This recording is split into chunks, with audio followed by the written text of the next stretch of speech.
All right, so I grew up in my grandparents' apartment, which was in Crown Heights, Brooklyn, and right across the street, I remember they had a little shul. It was in the basement of one of the walk-up houses, and we would go across, and I was maybe 5 or 6 because I can remember going in there, but I can only remember looking up and there was nothing but these long taluses hit me in the face. I couldn't see faces, I couldn't see this. It was hot. There was never air conditioning. I mean, so you have your Judaism here, but oh my God, what pain. Do I, I we suffered for 5,000 years. Do I have to suffer over there on Crown Street?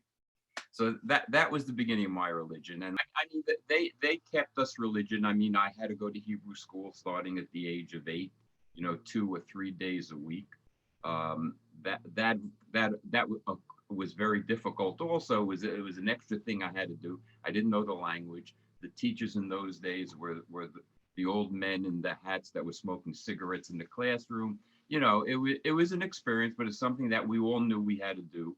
The areas we lived in were all Jewish, only because when Brooklyn opened up, when they built the bridge from Manhattan into Brooklyn in the early 1900s, all the immigrants that were in New York City, they came across to Brooklyn.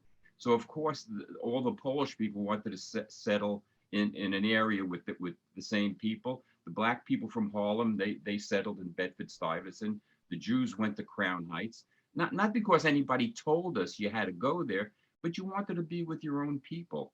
So again, my whole neighborhood was Jewish. I mean, I went to school with Jewish kids. I played ball with Jewish kids, and Judaism was always part of our life. And I just realized that from the age of 5, I always had something. I always had a Jewish star or something that I wore on my neck, and I still do today. So it was part of me. It's still part of me today. And as we grew our relationship, it was very important that we came out here and passed that on to our children.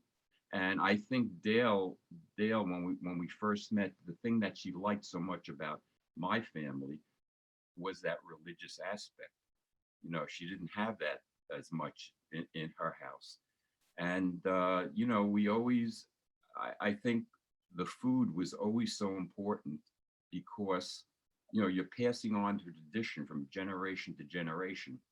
And something that Dale did when we were out here in the early 1970s when we were making Passover dinners, she said, why do I have to make food that doesn't taste good? Why do I have to make chicken fricassee that looks like it just came off the road?